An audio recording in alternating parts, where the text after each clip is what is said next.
Convido os irmãos a que abram suas Bíblias comigo em Gênesis capítulo 3. Gênesis capítulo 3, faremos a leitura do verso de número 14 até o verso de número 24. Gênesis capítulo 3, do verso 14 até o verso de número 24. Assim diz a palavra do nosso Senhor. Então o Senhor Deus disse à serpente: visto que isso fizeste, maldita és entre todos os animais domésticos, e o és entre todos os animais selváticos. Rastejarás sobre o teu ventre, e comerás pó todos os dias da tua vida. Porém, inimizade entre ti e a mulher, entre a tua descendência e o seu descendente. Este te ferirá a cabeça, e tu lhe ferirás o calcanhar. E a mulher disse: multiplicarei sobremodo os sofrimentos da tua gravidez. Em meio de dores darás à luz filhos. O teu desejo será para o teu marido, e ele te governará.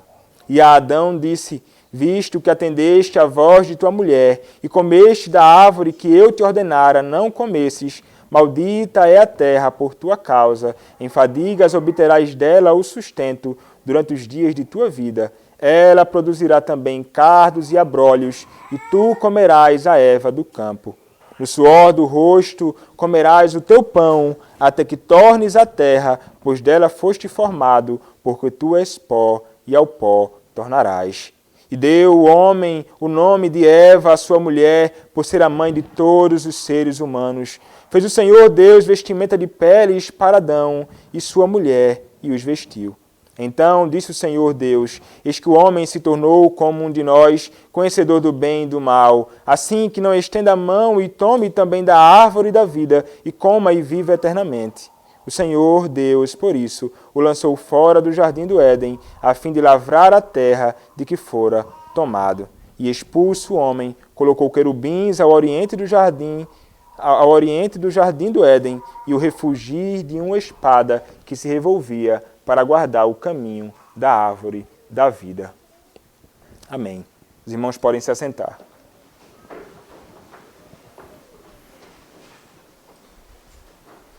Oremos mais uma vez ao nosso Deus. Nosso amado Senhor, nós te agradecemos, Pai, porque mais uma vez temos a oportunidade de abrir a Tua Palavra e de ouvirmos a pregação da Tua Palavra. Abençoa-nos, Pai, neste tempo que teremos aqui. Edifica-nos, Pai, através da Tua Palavra. Instrui-nos a partir deste texto tão precioso, Pai, mas que mostra também a realidade do homem, que mostra também as consequências da quebra do pacto de obras. Juízo vindo sobre o homem. Mas como é bom, Pai, ver que mesmo em meio ao juízo, há bênçãos, mesmo em meio à maldição, há graça, misericórdia e bondade do Senhor. Te agradecemos, Pai, por isto e te peço que o Senhor me use neste momento para a glória do Teu nome na pregação da palavra. Que o Teu nome somente seja glorificado através da exposição da Escritura Sagrada. É o que eu te peço, Senhor, e faço isto em nome do Senhor Jesus Cristo, Teu bendito Filho. Amém. Meus irmãos, nós agora chegamos a esta sessão do livro de Gênesis que vai nos mostrar que o Senhor que foi ofendido, o Senhor que foi traído, quando o homem quebrou o pacto, quando nós quebramos o pacto de obras em Adão.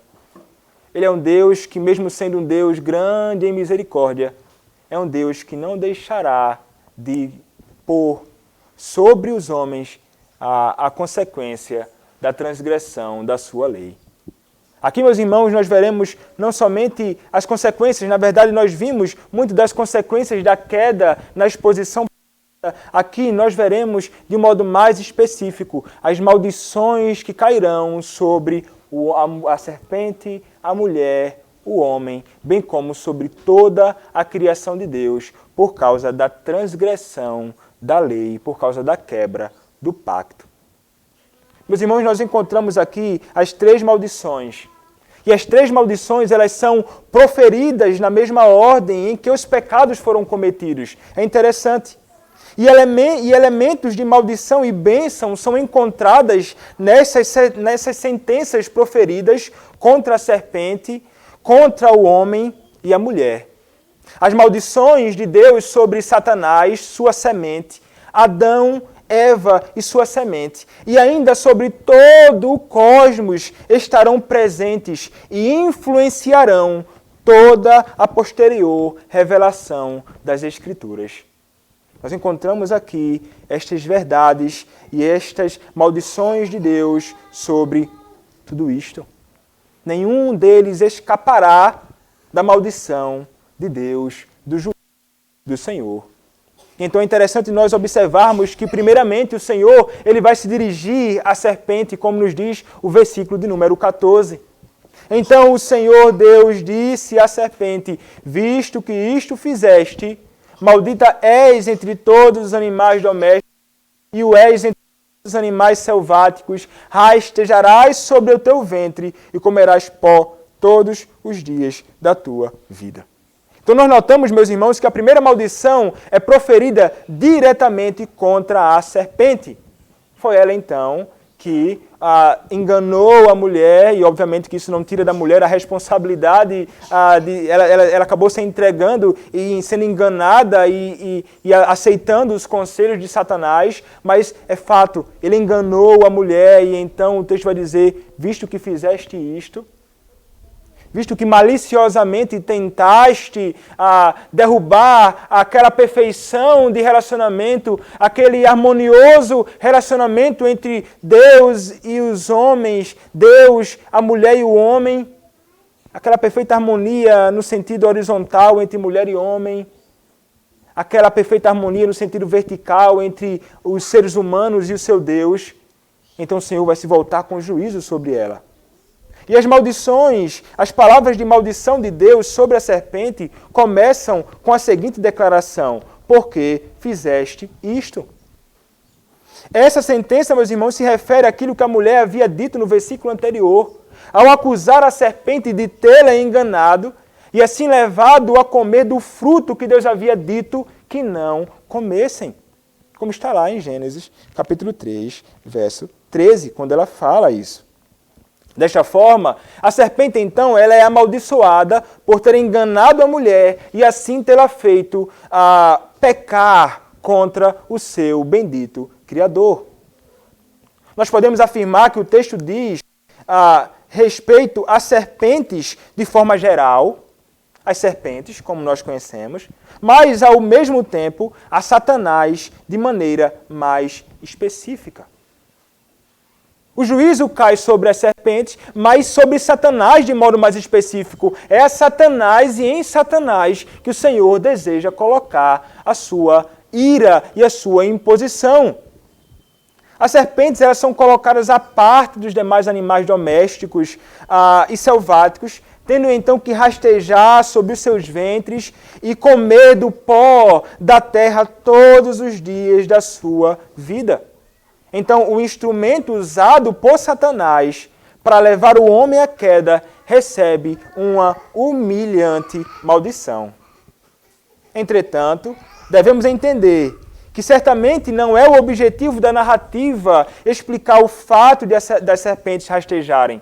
Por que a serpente rasteja? E aqui eu não vou tentar responder, será que ela tinha patas antes e depois perdeu as patas? Ela tinha asas e voava e não voava mais, e então a punição dela foi rastejar e comendo do pó da terra. O propósito de Moisés, ao escrever isto, não é tentar fazer com que descubramos estas coisas e falemos sobre estas coisas. Isso seria perder o foco da narrativa.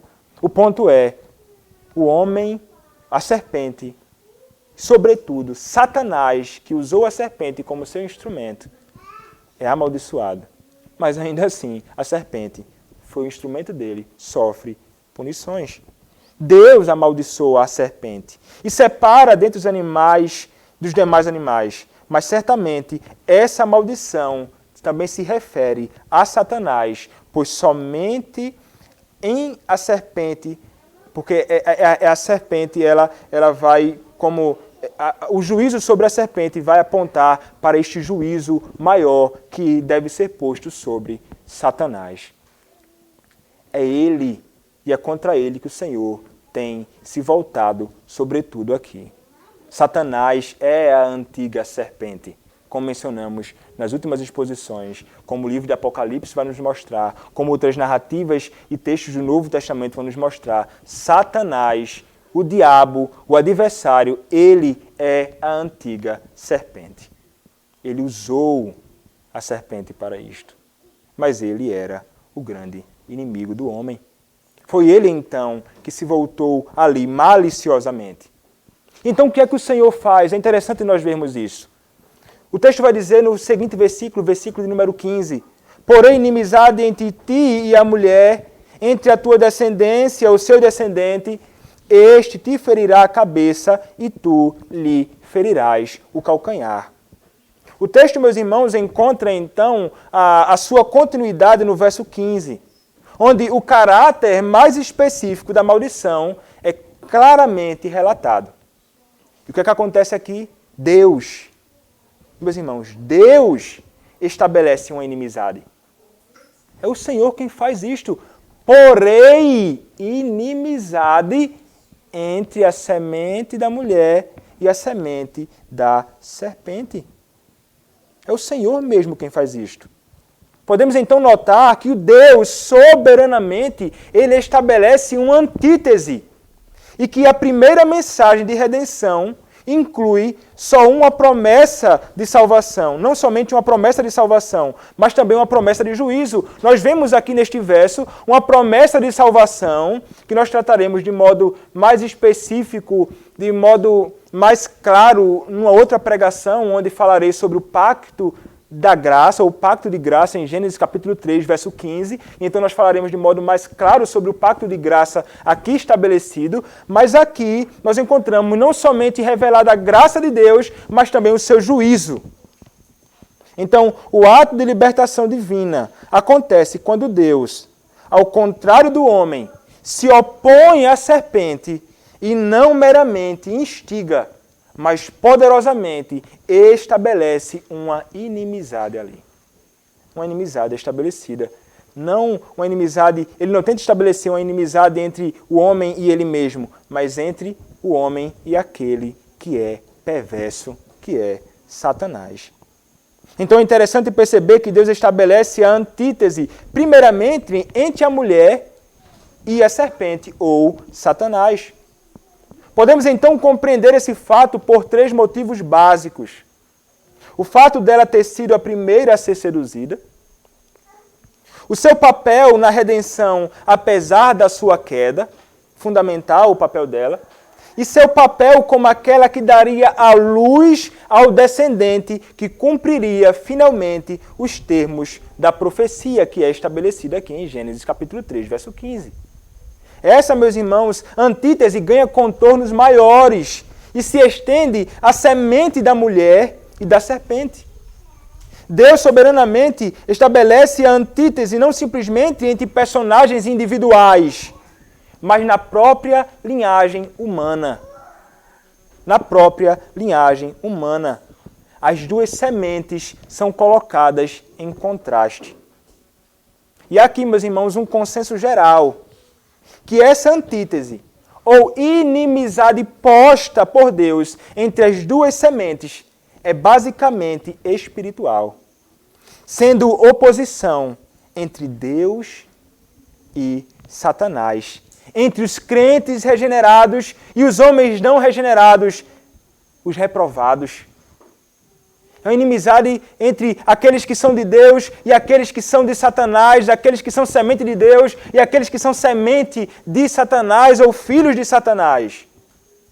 Até então chegar ao seu ápice, quando pela sua soberana iniciativa, Deus se reconcilia com uma nova humanidade, eleita na descendência messiânica, o descendente da mulher. O descendente da mulher.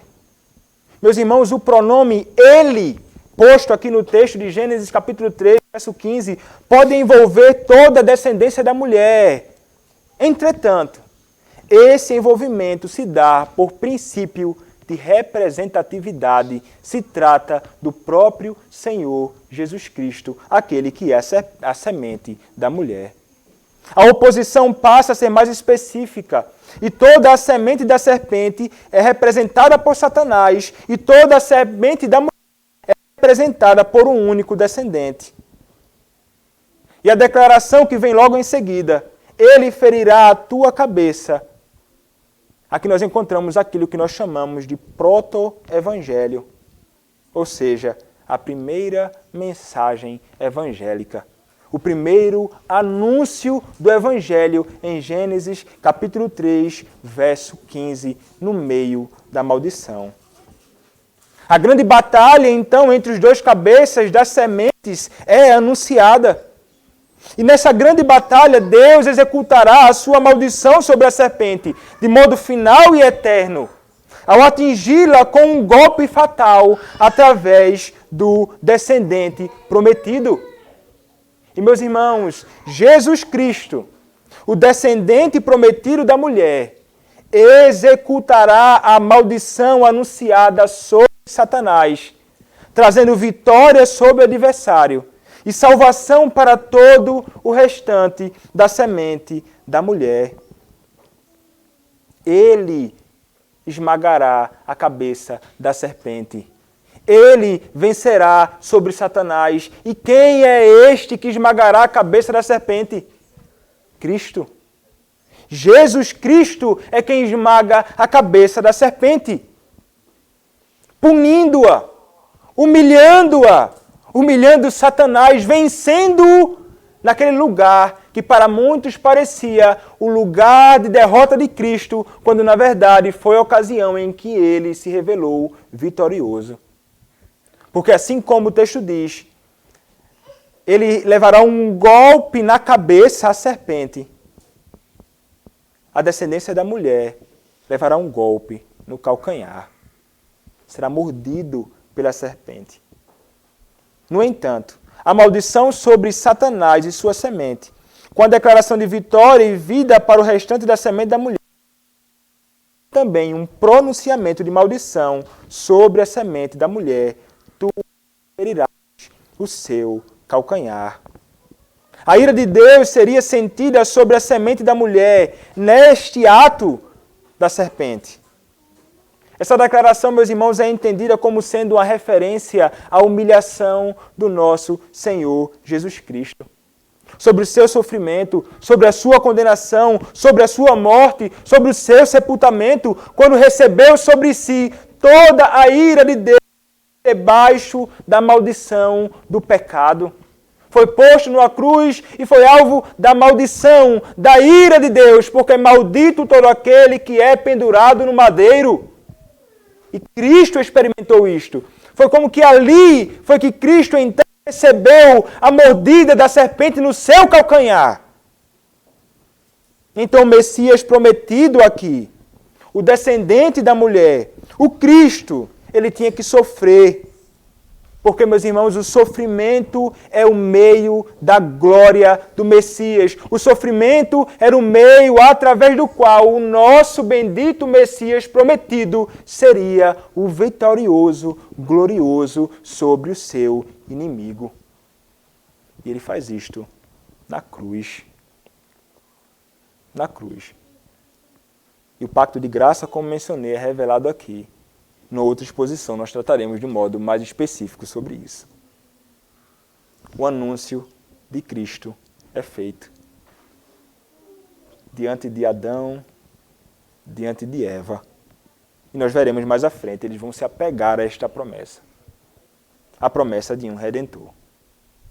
Mas vejam, meus irmãos, o juízo não cai somente sobre a serpente. A ira de Deus cairá sobre a serpente. Ela foi derrotada, Cristo a venceu. Satanás. Mas ele vai se voltar então para a mulher. E ele vai dizer, versículo 16, e a mulher disse, multiplicarei sobre a tua gravidez, em meio de dores darás à luz filhos, o teu desejo será para o teu marido, e ele te governará. Então aqui a segunda das maldições é proferida contra a mulher. Deus se dirige à mulher e afirma: aumentarei grandemente o sofrimento da tua gravidez, em dor darás à luz filhos. É interessante, meus irmãos, percebermos que nessas palavras de Deus, a mulher, estão envolvidas também bênção e maldição. Na serpente, bênção e maldição. Juízo sobre a serpente, bênção no Cristo que é prometido. Na mulher, juízo sobre ela, mas também bênção. Ao afirmar que a mulher dará à luz a filhos, mais um passo rumo ao cumprimento da promessa de um descendente é dado. Uma semente será provida através da mulher. Então, o fato de a promessa de vitória sobre a serpente ser prometida através da posteridade da mulher ganha um significado ainda mais profundo, se lembrarmos que foi por meio da mulher que Satanás trouxe a queda ao homem e assim o pecado e a morte ao mundo. Ela ouviu a tentação, ela cedeu à tentação de Satanás, mas veja, é através desta mulher que virá o descendente que foi prometido em Gênesis capítulo 3, verso 15. Deus então promete abençoar a mulher no seu papel dentro do programa redentivo divino. Mas, meus irmãos, ainda permanece o teor de maldição das palavras divinas. O fato de a mulher trazer à luz filhos também revela toda a dor que fará parte desse processo. Pois em dor darás à luz filhos. E deve ser bastante dor, eu não sei, nunca experimentarei isto. Nós homens, acho que os homens nem aguentariam, né? Dizem que homem não aguenta dor. A mulher é muita dor, certamente. E ela sente a dor do parto. E vocês, mulheres várias, tiveram filhos, e vários filhos aqui certamente passaram por isso. Esse fato se torna ainda mais interessante se pensarmos sobre isto, né? Que é fruto disto. Talvez não sabemos se a mulher ela sentia certa dor naquela ocasião, mas não era tanta dor como passou a sentir agora, ou se ao conceber e ter filhos, ela não sentiria dores, mas por causa da queda então ela passou a sentir graves dores, enjoos, desconfortos e toda esta dificuldade. Algumas mulheres até falam assim: sinto essas dores por causa de Eva, a culpa é de Eva. A culpa é sua também, você estava lá, você pecou. Você pecou com Adão, e então você sente dores de parto. Isto acontece. Então ela sente essas dores, essas contrações, todo esse processo que certamente é difícil. Mas vejam, o pronunciamento divino continua afirmando que ela não somente sofrerá estas dores quando for conceber filhos. E assim, isso pode fazer até algumas pessoas pensarem assim: olha só, culpa de Eva, ela pecou lá e agora nós sentimos dores. E muitas pessoas até pensam: não, eu quero nem ter filhos, passar por esse processo aí de ter dores e passar por essas dificuldades todas. Não, isso é fruto da maldição do Senhor, esse negócio, eu não quero ter filhos não. Mas isso é um pensamento que é equivocado. As mulheres deveriam ver este ato aqui do Senhor como também uma bondade do Senhor. Porque o Senhor poderia simplesmente privar a mulher de ter filhos. O Senhor simplesmente poderia privar a mulher da bênção que é ter bebês.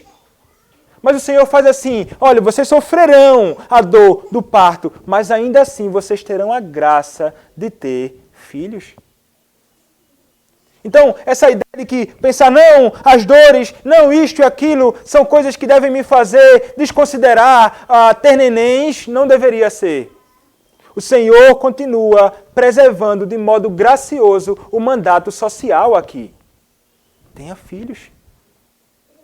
E é através de você, mesmo tendo dores de parto, que virá aquele que será o descendente.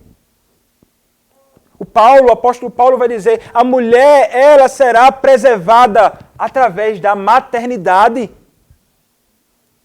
Então, o ter filhos é realmente uma bênção e as mulheres jamais devem se opor a isto. E eu dou graças a Deus porque vejo mulheres com muitos filhos aqui e que as próximas gerações desejem ter vários filhos, porque é bênção do Senhor. o Senhor preservou esta graça bendita a vocês, mulheres, que é ter filhos, mesmo em meio a dores. Mesmo em meio a dores. Juízo, mas que revela ainda bondade do Senhor em preservar isto. Mas vejam, meus irmãos, o juízo do Senhor continua caindo. E ele vai dizer assim para ela: o teu desejo será para o teu marido e ele te dominará. Meus irmãos, Eva, ao cair nas palavras do tentador, abandonou a sua tarefa, seu propósito de criação, que era ser uma auxiliadora do homem. Ela deveria ser uma auxiliadora idônea, compatível, alguém que estaria ali auxiliando o seu marido. Eva então assume o papel do marido e por sua conta, e por causa disso, sofreria as consequências. Prefere-se, meus irmãos, o entendimento de que o pronome ele se refere não ao marido como aquele que dominaria a mulher, mas sim como se referindo ao próprio desejo. O desejo dela dominaria ela. Assim como o desejo pecaminoso de Caim vem dominá-lo em Gênesis capítulo 4, verso 7, a mesma palavra é usada aqui para dominar. O desejo da mulher para o seu marido a dominará. O que significa? Veja, isso primeiramente não implica em uma dependência excessiva de seu marido, mas em um desejo de dominar sobre ele. É como que o desejo de dominar sobre o marido estivesse batendo, pulsando no coração dela, conduzindo ela não à submissão ao seu marido, mas ao desejo de estar sobre o seu marido, dominando ele, não sendo uma auxiliadora. A mulher deseja um marido para dominá-lo da mesma forma que o pecado de Caim estava agindo ali para dominá-lo. Ele foi tomado pelo desejo, pelo domínio. O pecado dominou. Como diz o Palmer Robertson, ele propõe que a melhor solução, pelo contexto da passagem, é que a mulher habitualmente se propõe a dominar o marido e ele, em reação, domina sobre ela. Então vejam só, aquele harmonioso relacionamento que havia, que já começou a revelar certos problemas quando ele acusa ela e então já não há harmonia tão boa aqui. Agora nós vemos a mulher com dificuldades e de submeter ao seu marido e ela agora quer dominar. Ela agora quer impor sobre aquele que foi colocado como cabeça dela. E então entra aí um conflito infernal, meus irmãos, que se estende até hoje. A mulher tentando assumir o papel do homem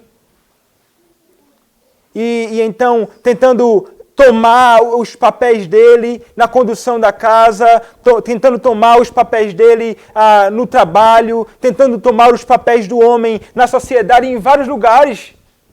E ela tenta então dominar, ela tenta subjugar, ou tenta mandar no marido. Dizer, não, é assim, quem manda aqui sou eu. Não é? Ela pode até não dizer com essas palavras, mas a imposição e é isso mesmo, e eu acho que deve ser assim, e tenta dominar por chantagens, e tenta dominar por malícia mesmo, às vezes não diretamente, mas tenta de alguma forma dominar o marido. Ela não quer ser dominada, ela não quer ser controlada, ela não quer ser conduzida, ela não quer ser pastoreada. O seu coração agora se eleva contrário àquele propósito para o qual ela foi criada. Veja como as coisas começam a ser pervertidas. E então o homem acaba se corrompendo também. O homem agora vai tentar dominar ela, mas às vezes com a imposição indevida. Com a mão dura demais. Com rigor demais. O machismo é uma expressão equivocada disto. Homens que consideram a mulher como um nada. Então ele vai tentar agora subjugá-la pela força, quando não deveria ser. Vejam como o pecado trouxe essa grande confusão para o lar, porque o lar é destruído da forma que é. O pecado conduziu a isso. A acusação, a culpa é tua e eu não vou me submeter a você. Esta foi a condição. Está acontecendo aqui desde o princípio e o Senhor vai mostrar, olha, ela não vai querer submeter, vai ter trabalho agora. Agora, para submeter a você, vai ser mais difícil, homem, agora você vai ter um trabalho maior para conseguir pastorear o coração da sua esposa. Para tentar fazê-la, meu bem, fique no seu lugar, é meu dever fazer isto, não seu. Eva apressadamente tenta tomar o lugar de Adão. E olha no que deu.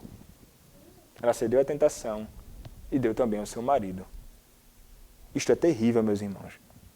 Isto também é fruto da queda. As mulheres, portanto, não devem, por mais que tenham sido fruto disto e experimentam isto, devem lutar contra isso nos seus corações.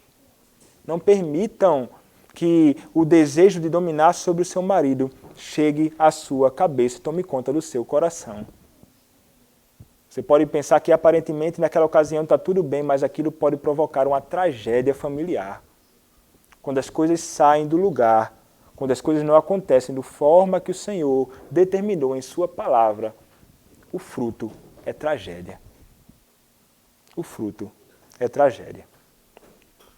Mas não ficou por aí, meus irmãos. O Senhor, Ele não simplesmente traz uma maldição e um juízo sobre a serpente. O Senhor não traz somente juízo sobre a mulher. O Senhor também vai trazer juízo agora sobre o homem. Ele vai dedicar aqui 3 versos para falar sobre o homem. Versos 17 até 19 diz assim: E a Adão disse: Visto que atendeste à voz de tua mulher e comeste da árvore que eu te ordenara não comesses, maldita é a terra por tua causa. Por causa do homem. Em fadigas obterás dela o sustento durante os dias de tua vida. Ela produzirá também cardos e abrolhos, e tu comerás a erva do campo. No suor do rosto comerás o teu pão, até que tornes a terra, pois dela foste formado, porque tu és pó, e ao pó tornarás. Então a terceira maldição, finalmente, proferida contra o homem. Deus pronuncia as suas palavras ao homem, que são duras, revelando o que cairá sobre ele. O Senhor deixa claro, no início do seu anúncio, o motivo das palavras de maldição que viriam sobre o homem. Foi porque ele ouviu a voz da mulher. Porque ele comeu da árvore que se havia ordenado que não comesse. Ele estava ao lado dela, ele havia ouvido do Senhor mesmo a proibição, mas ele atendeu ao conselho, ele pegou aquilo que a mulher o deu. E o homem havia então quebrado a ordem clara do seu Criador. Ele desobedece, ele não se preocupa com isso. Ele então, como cabeça e representante de toda a humanidade, quebrou a aliança que Deus fez com o homem. E é sobre este fato que Deus pronuncia as suas palavras de maldição diretamente a ele. Ele afirma: amaldiçoada é a terra por tua causa. Veja só que o pecado se estende até à terra. Meus irmãos, a transgressão da lei de Deus atingiu o cosmos, o mundo inteiro foi abatido, sofreu com as consequências do pecado de Adão. E ele vai dizer, olha, a terra sofre com isto, agora passa a nascer cardos e abrolhos, o trabalho será difícil. Ele vai dizer, por tua causa, você é o culpado. Então, o que é que você vai experimentar? Em dor comerás dela todos os dias da tua vida. A maldição do homem, meus irmãos, consiste no requerimento de excessivo labor, excessivo trabalho para produzir os seus frutos. Porque, meus irmãos, a partir de então, a terra oferecia resistência à sua vontade. Aquilo que era harmonioso, uma perfeita harmonia entre o homem e a criação, agora desavença. Agora as coisas não vêm com facilidade, não. Não é mais espontaneamente produzindo frutos, mais dificuldade. Mas como o Senhor é bondoso ainda em preservar a graça de termos frutos e alimentos, não é? Revela a bondade do Senhor no meio disto tudo ainda. Mas o homem vai trabalhar, e duro, suando muito, para conseguir arrancar do solo, para conseguir arrancar o alimento para a sua própria subsistência. A Adão, meus irmãos, aquele que havia sido dado o domínio sobre todos o cosmos, e um mandato para mantê-lo e cultivá-lo, e por meio dele receber o sustento para si. Foi dito que sobre a terra estaria a maldição do Senhor, justamente por causa do que ele havia feito. O homem vê então toda a perfeição da criação de Deus será amaldiçoada e sofrer as dores do pecado por sua causa. A criação geme. E a criação geme pela redenção de todas as coisas, porque assim como o homem, o pecado a alcançou. Isso então demonstra que ambos, tanto homem como mulher, sofreriam as dores das consequências do pecado na natureza, mesmo que de formas diferentes. No versículo então seguinte, nós temos a afirmação de que e espinhos e abrolhos ela produzirá para ti e comerás da erva do campo. A história do homem passa a ser marcada por um relacionamento cheio de frustração agora, cheio de desapontamento e dor com a terra. O homem continua inseparavelmente unido a ela no seu mandato cultural aqui. O mandato cultural: preserve, cuide, cultive, produza, faça tudo isso. O Senhor não retira de sobre eles o mandato cultural. Mas essa união será agora cheia de dificuldades. Mas o seu dever atenda ao mandato cultural. O apóstolo Paulo comenta esse estado da natureza ao afirmar que toda a criação, como mencionei anteriormente, a um só tempo geme e suporta angústias até agora. Romanos capítulo 8, verso de número 22. Mas o próprio apóstolo não encerra a passagem em desesperança, não, meus irmãos. Mas mostra que a mesma criação espera conosco a ressurreição final e a eterna redenção em Cristo. Por fim, é dito ao homem que ele voltaria à terra, pois Deus afirma: porquanto dela fostes tomado, porque tu és pó, e ao pó tornarás. A promessa da morte, certa, sob a cláusula lá em Gênesis capítulo 2, verso 17, ela é cumprida. E o efeito aparece imediatamente após a quebra do mandamento divino. Não só em o homem se tornar mortal, mas em também ele estar agora debaixo do poder da morte. A transgressão da lei do nosso Senhor, a transgressão do pacto trouxe sobre o homem morte espiritual, sobretudo, primeiramente, aqui na transgressão, morte física. E o pecado cometido em Adão também trouxe a consequência como a morte eterna. Adão experimentou morte espiritual. Adão experimentou morte física. Não imediatamente. O Senhor preservou ainda e deixou viver, ter até filhos. Bondade do Senhor nisso. Ele poderia ter dizimado Adão ali. Mas ele preservou. Mas como veremos mais à frente, Adão, por mais que seja a consequência da queda, a morte eterna, ele foi alguém que creu naquele Messias prometido. Mas nesse contexto, meus irmãos, a morte deve ser entendida como estar debaixo da ira de Deus. Pois a morte representava graus de separação da verdadeira fonte da vida, que é o próprio Deus. Mas ainda diante da iminência da morte, podemos perceber a graça redentora de Deus, pois ele não traz a morte final imediatamente após o pecado, mas suporta o pecado do homem, concedendo tempo para o seu arrependimento e para a sua redenção. O juízo final não cai sobre o homem imediatamente. Vejamos a bondade do Senhor. O cosmos não deixaria de existir. E Satanás não assumiria o controle total sobre ele e sobre o homem. Adão e Eva não seriam colocados de lado. Eles continuariam com o seu matrimônio.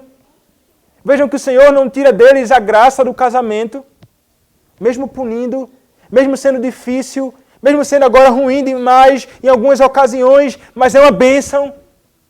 Ele não vai tirar deles a graça de ter uma mulher ao seu lado. Não vai tirar de sobre ele a graça da descendência sobre a promessa messiânica do proto-evangelho.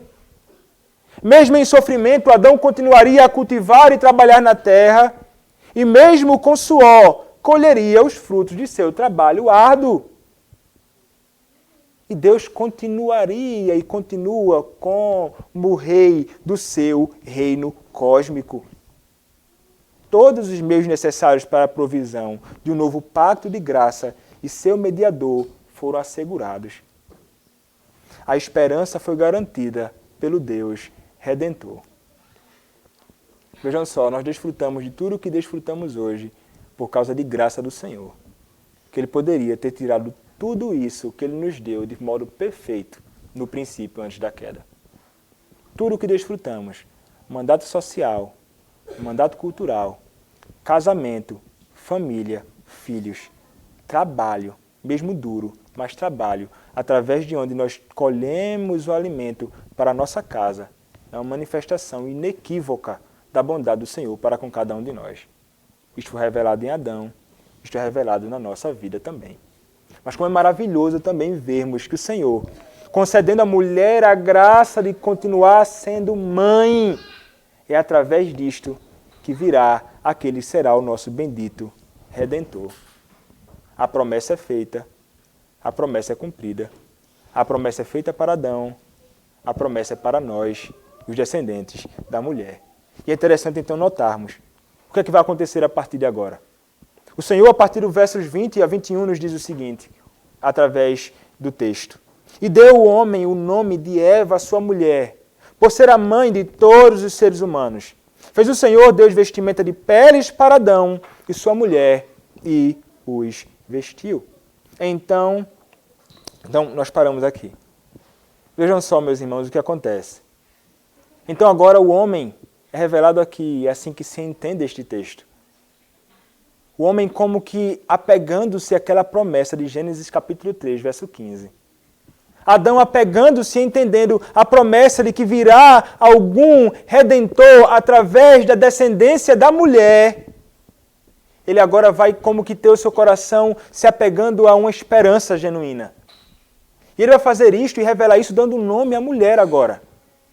A mulher era chamada de Ishá, mulher, varoa, porque do varão foi tomado. Agora ele vai dizer Eva é o nome dela. Por que razão? Ele vai dizer, por ser a mãe de todos os seres humanos. Virão a descendência, seres humanos muitos, a partir dela. Então Adão, ele vai revelar aqui, meus irmãos, a partir desse texto, a compreensão e o entendimento. Virá alguém que nos tirará desta condição de miséria. Virá alguém que nos libertará. Virá alguém que esmagará a cabeça da serpente. Ele olha para frente. Quem é? Qual dos filhos será? Não sabemos, mas virá a partir dela.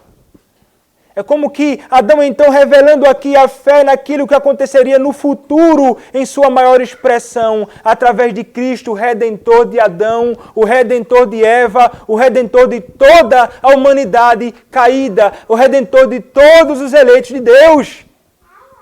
E então ele, como que tendo essa fé no futuro, o Senhor então vai mostrar, será assim que acontecerá. E eu vou mostrar para vocês, através de um sacrifício que eu vou fazer de um animal cobrindo você com vestes, com a pele dele. Então o Senhor fez o Senhor Deus vestimenta de peles para Adão e sua mulher e os vestiu. Vocês se lembram certamente que antes, o que foi que eles fizeram? Adão e Eva pegaram folhas de figueira e tentaram vestir e cobrir a sua vergonha. O Senhor vai dizer, olha, isso aí não serve não. A única coisa que vai poder cobrir as tuas vergonhas é aquilo que eu mesmo produzirei. A única coisa que vai poder cobrir a tua iniquidade é o que eu te darei. Eu te cobrirei com a pele de um animal. Então, inicialmente, ele cobre ali. Mas, meus irmãos, essa é a ideia de cobrir. Essa é a ideia de sacrificar um animal que não tinha culpa alguma. Qual a culpa do animal aqui em ser morto? Nenhuma. Mas ele sacrificou um animal e cobriu Adão e Eva. Isso aqui aponta, meus irmãos, de modo muito claro para o que nós chamamos da doutrina da justificação pela graça mediante a fé. O Senhor, não nós, com nossos próprios braços, com a força do nosso próprio braço, providenciamos roupa para cobrir a nossa vergonha, justiça para cobrir a nossa vergonha. O Senhor soberanamente providenciou alguém. Quem? Cristo, aquele que foi prometido para, através dele, cobrir a nossa nudez, cobrir a nossa iniquidade com a sua justiça. E semelhante a este animal que culpa alguma tinha para ser morto, Cristo é aquele, como diz Paulo em 2 Coríntios 5:21, aquele que não conheceu o pecado, ele o fez pecado por nós, para que nele fôssemos feitos justiça de Deus. Meus irmãos, nós fomos justificados em Cristo. Adão e Eva foram justificados. Nós, semelhantemente, somos justificados quando temos de Deus, da parte de Deus, o perdão dos nossos pecados e também a imputação da justiça de Cristo. Enquanto o nosso bendito Redentor recebe sobre si toda a ira que era nossa, toda a maldição que era nossa, todo o juízo que era nosso, e é então condenado no meu e no seu lugar. O nome disto é justificação. Diante do tribunal glorioso do nosso bendito Deus, já não há mais condenação para o homem. Adão não experimenta a morte eterna porque ele foi justificado, ele creu no Messias prometido. Assim como todos aqueles que criam no Messias que estava para vir no futuro, nós, diferentemente, olhamos para trás, crendo naquele Messias que foi crucificado, morto no nosso lugar, para a nossa justificação. Eles foram justificados, como lemos aqui no culto público, da justificação pela fé. Eles creram. Eles foram salvos, foram justificados. E é assim que acontece conosco hoje. Você não pode, você não deve e você não tem a menor condição de fazer com as suas próprias mãos qualquer coisa que possa cobrir a sua nudez diante do Senhor. É somente Ele quem faz isto, soberanamente, através do seu Filho, justificando a cada um de nós. Mais uma evidência de que aquela promessa é verdadeira, aquela promessa está ali, aquilo acontecerá e aconteceu. Isto verdadeiramente aconteceu. Cristo foi elevado no madeiro. Morreu para a nossa justificação e ressuscitou para a nossa justificação. Mas então, o Senhor ainda assim se volta para o homem. E mesmo sendo ele alvo da sua graça, alvo da sua bondade, o Senhor então, ele vai trazer juízo sobre o homem. Então, nos versículos 22 a 24, nós encontramos as seguintes palavras. No versículo 22, primeiramente. Então disse o Senhor Deus, eis que o homem se tornou como um de nós, conhecedor do bem e do mal. Assim que não estenda a mão e tome também da árvore da vida e coma e viva eternamente. Então o Senhor aqui, ele vai tentar, no diálogo ali, mais uma vez, trinitário, Deus Pai, Deus Filho e Deus Espírito Santo, neste diálogo ele vai dizer, então disse o Senhor Deus que o homem se tornou como um de nós. Agora sim, conhecedor do bem e do mal, então assim que não estenda a mão e toma também da árvore da vida e coma e viva eternamente, o Senhor decide então tirá-los dali. Eles não devem estender a mão para fazer isto. Eles não devem pegar do fruto da árvore da vida. E é interessante, isso foi proibido aqui. O homem não tem acesso a isto. Tudo isso foi fechado. Então o Senhor, no versículo 23, vai dizer, o Senhor Deus, por isso, o lançou fora do jardim do Éden, a fim de lavrar a terra de que fora tomado. Então, agora vocês vão sair deste jardim, templo, paraíso, deste bendito lugar que vocês têm plena comunhão comigo. Agora vocês vão ter que lavrar a terra fora. Trabalho duro para vocês. E o versículo 24 então diz: e expulso o homem, colocou querubins ao oriente do jardim do Éden e o refugir de uma espada que se revolvia para guardar o caminho da árvore da vida. Vetou. Vocês não entrarão. Meus irmãos, este último verso ele pode ser colocado ao lado dos versos do capítulo 2, do verso 4 até o verso 17. Plena comunhão com Deus. Mas colocados ali para uma comparação que revela a infelicidade do homem. Sua feliz relação com a terra e seu lar no jardim, onde livremente tinham abundância de alimento e acesso à árvore da vida. Diz lá no princípio, Gênesis 2, 4 a 17. Sua, então, agora, arruinada relação com a terra e expulsão de seu lar no jardim, ele agora tem de trabalhar para garantir o alimento e já não terá mais acesso à árvore da vida.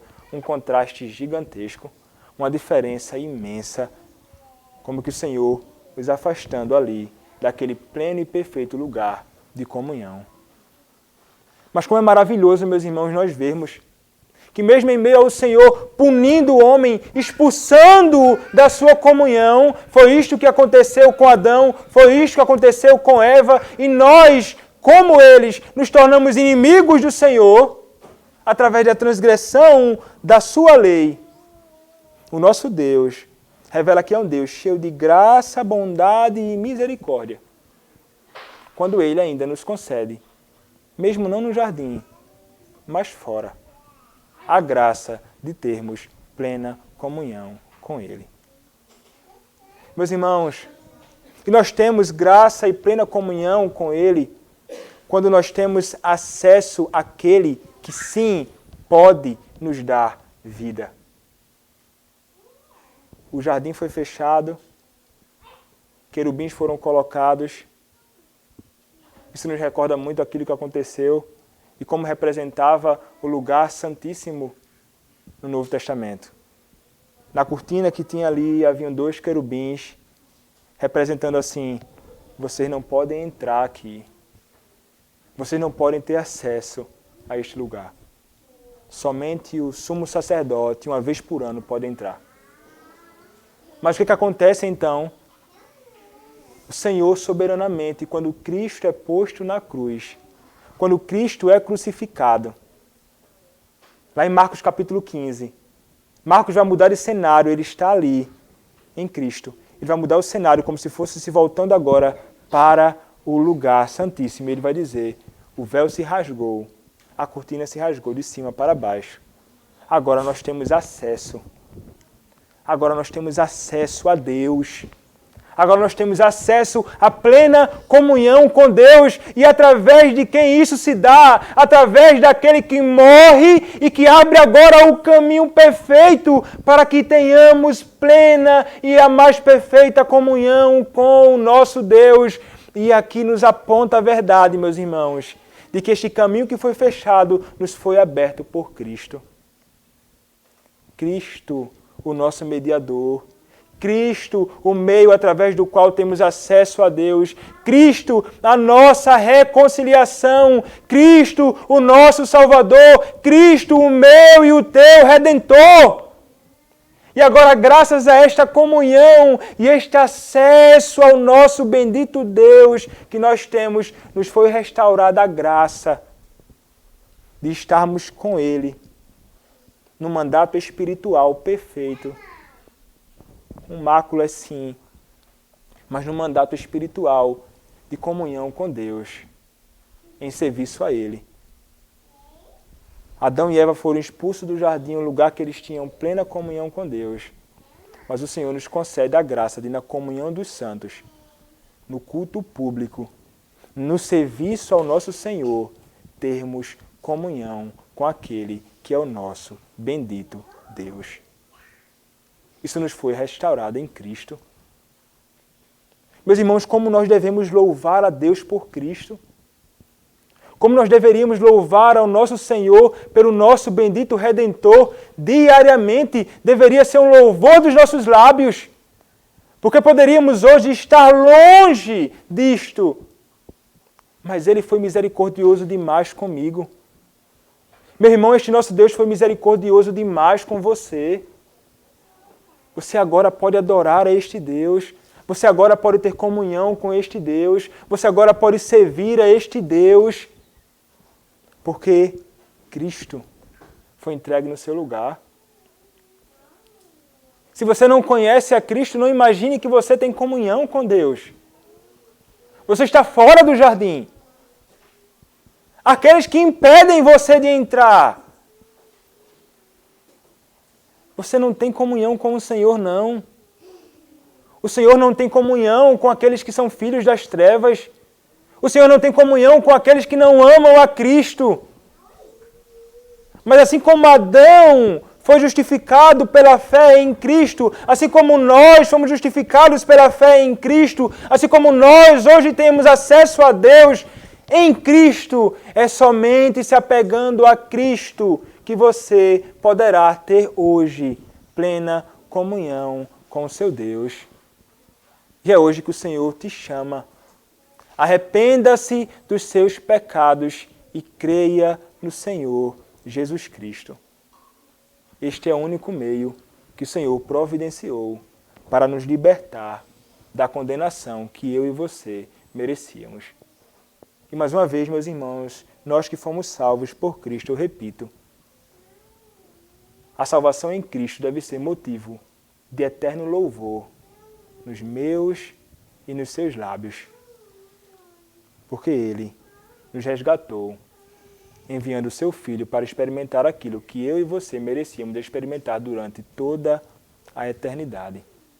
Bendito seja o nome do nosso Deus, por sua graça revelada em Cristo, pela manifestação da sua bondade, amor e misericórdia, mesmo em meio ao juízo. Este é o nosso Deus gracioso. Amém. Oremos, meus irmãos, ao nosso Senhor. Nosso amado Pai, nós te damos graças. Te damos graças, Pai, porque mesmo em meio à maldição, mesmo em meio ao juízo, mesmo em meio à verdade de que nós éramos e somos sempre merecedores, Pai, merecedores do Teu juízo, o Senhor revelou tanta misericórdia. Misericórdia na maldição sobre a mulher, misericórdia na maldição sobre a serpente, sobre a mulher, misericórdia na maldição sobre o homem. Como Tu és bom, Pai. Nós ainda sofremos com as consequências do pecado, morremos fisicamente porque é fruto do pecado, mas não morreremos eternamente, Pai, nós que fomos salvos por Cristo. E Te agradecemos, Pai, por Cristo Jesus, aquele que nos libertou da condenação eterna, sendo Ele mesmo entregue ali, na cruz, tornando-se maldição por nós, sendo condenado ali para a nossa salvação, para a nossa justificação. Te louvamos, Pai, por Tua bondade revelada em Cristo. E fazemos isto em nome do Senhor Jesus Cristo. Amém. Convido os irmãos a